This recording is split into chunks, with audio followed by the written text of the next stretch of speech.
estabilidad se van dando en el tiempo con cierto nivel de frecuencia.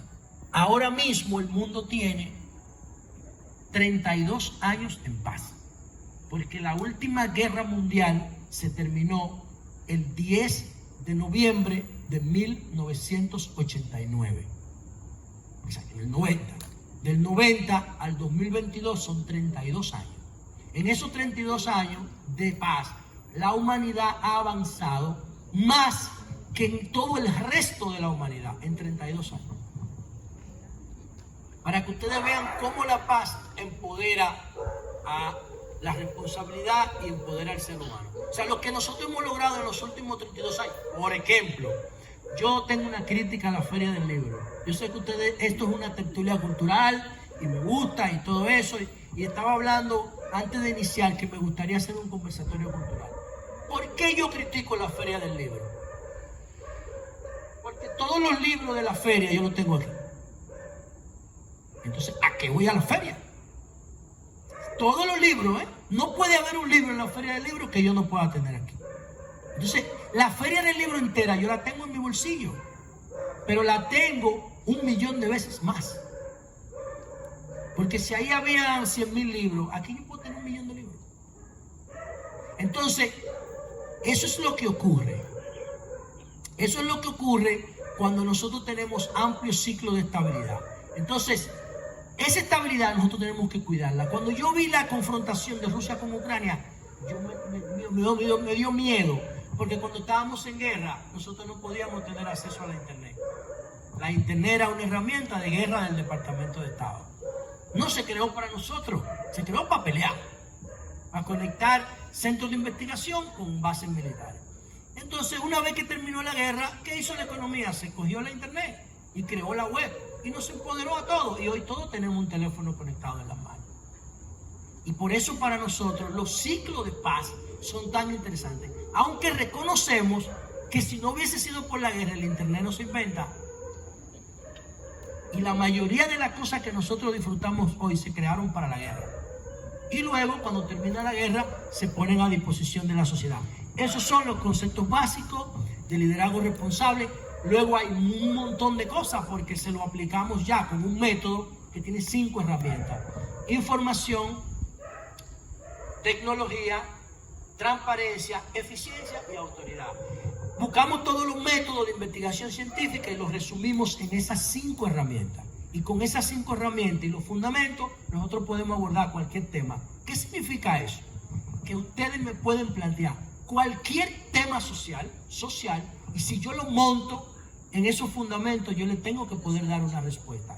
Ya hemos hecho el ejercicio, la dinámica, con la política, con la religión, con la educación, con la seguridad, con la violencia de género, con la alimentación, con el deporte, con las migraciones, con la remesa, con el lenguaje, con, ¿qué más? Con la tecnología, con el medio ambiente, y en todas obtenemos un resultado fundamentado en nuestro método de investigación.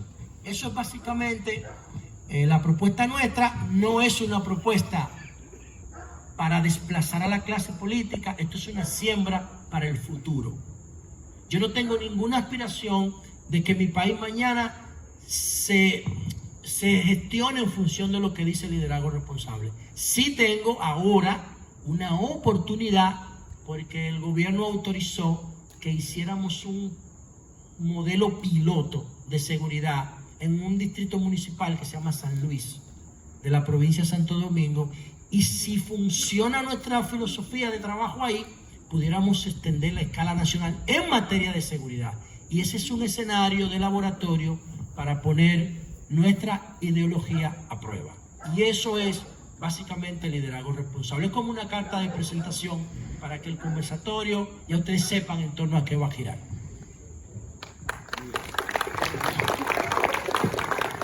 Muchísimas gracias, José La Luz, por esa magnífica interpretación de lo que es ese proyecto de liderazgo responsable. Y dice uno de los grandes personajes de la política dominicana, una de las personas más influyentes, que es de bien nacido ser agradecido. Por eso tenemos que brindar un espacio para agradecer a Pedro Domínguez Brito, que siempre nos presta este lugar, que ya nosotros no decimos vamos a la casa de Pedro, sino vamos al espacio de la tertulia. Así que Pedro, muchísimas gracias por siempre brindarnos de gala con este espacio que es tu casa, nuestra casa. También agradecer a Congelados Express, que ha tenido un brindis exquisito para nosotros con su energizante Samba Zoom, que, señores, Acai y Berry es la esencia de eso, libre de taurina y libre de cafeína sintética. Y con esto pasamos a la segunda pregunta.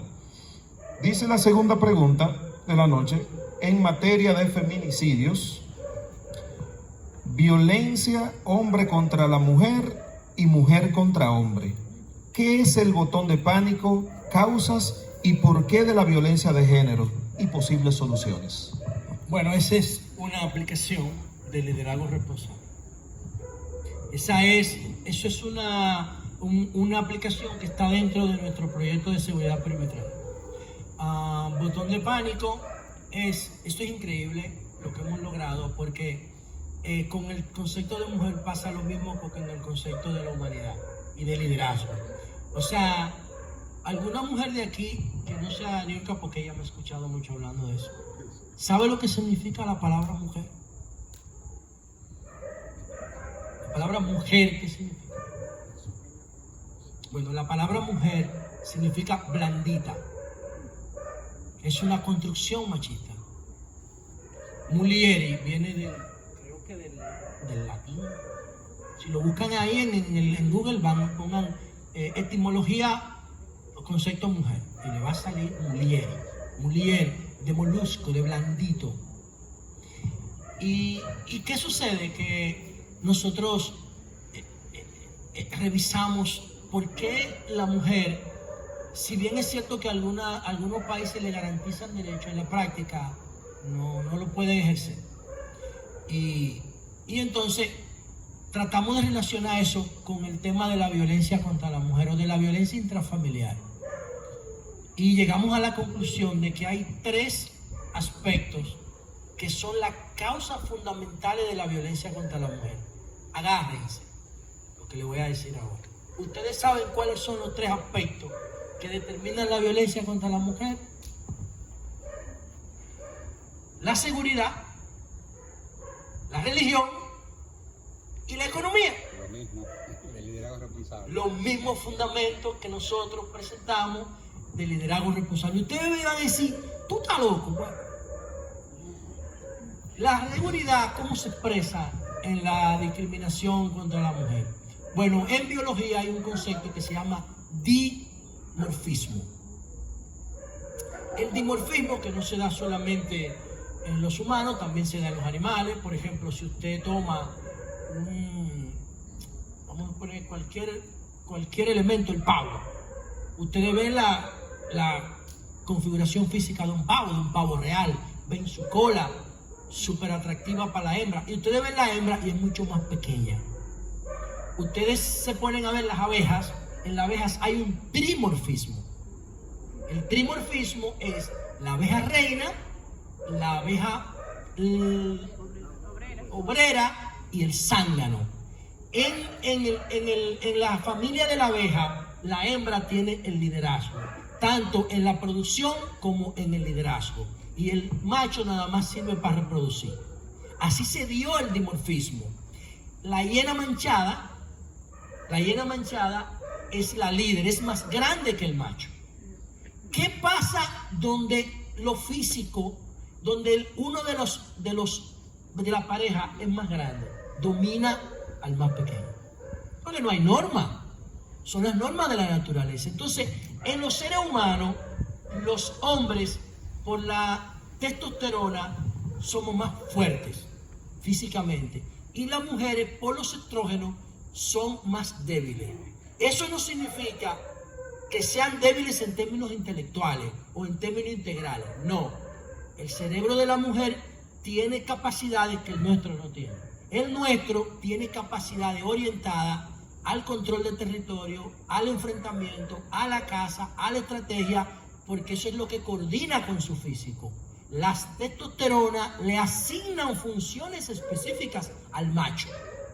¿Qué pasa con la hembra? ¿Y qué pasa con...? Y aquí hay un tema controversial que mucha gente, y yo pido respeto a ellos por lo que voy a decir, si puedo contraducir sus ideas.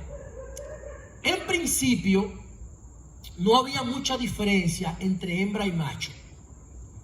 Cuando la hembra no se había convertido en mujer y el macho no se había convertido en hombre, porque la hembra tenía la capacidad de cazar, tenía la capacidad de recolectar, pero no tenía la obligación de cargar la criatura cuando nacía. Lo que yo quiero decir es que antes de que se diera un proceso que se conoce como evolución bípeda, nosotros nos paramos, y cuando nos paramos la zona pélvica se cerró de la hembra, se cerró el canal de parto. Entonces dejó de parir y comenzó a dar a luz. Entonces, antes de que la mujer diera a luz, la hembra, porque el concepto de mujer no existía, la hembra lo que hacía era que paría como una vaca. Entonces tiraba la criatura y seguía caminando, porque en 4 patas su zona pélvica estaba expuesta y estaba abierta.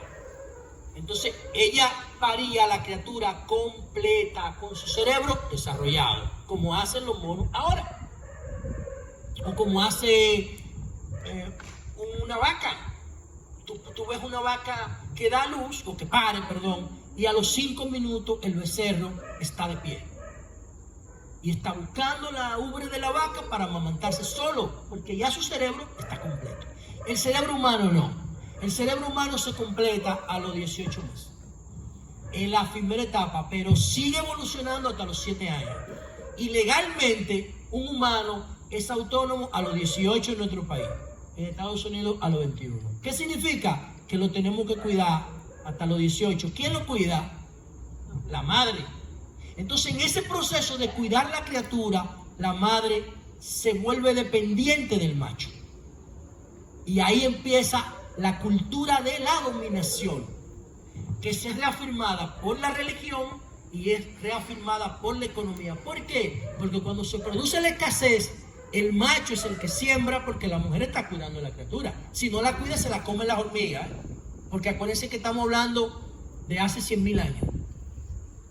No estamos hablando de ahora, que hay nursery y hay estancias infantiles y hay una muchacha en la casa que nos ayuda. Yo estoy hablando de la selva. Tú dejas un niño o una niña en la selva solo con 1 semana de nacido y no dura 24 horas. Porque no es un ser animal, es un ser social el que están haciendo. ¿Y por qué es social? Porque su cerebro no está listo ni su cuerpo. ¿Y por qué nace antes del tiempo? Esa es la magia. Porque el cerebro humano, yo no puedo decir qué es. Yo no sé lo que es. La madre prefiere parirlo antes y cuidarlo a seguir caminando en 4 patas. Entonces, para esa etapa de nuestra vida, de nuestra historia de la humanidad, era más importante que el cerebro creciera, aunque naciera antes, que creciera fuera del útero.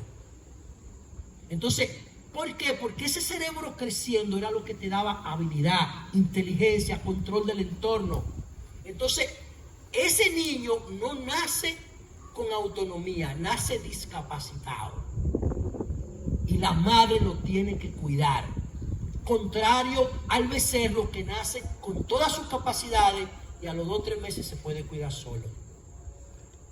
Y esa es la diferencia. Y ahí es que empieza la cultura. ¿Qué hace la religión? Que no tiene herramientas hace 6.000 años para saber lo que es la realidad. No sabían lo que era un estrógeno, ni lo que era, incluso no sabían lo que era un esperma. En el siglo XIX se creía que los espermas eran hombrecitos que estaban dentro del semen humano, del hombre. No sabían nada de eso.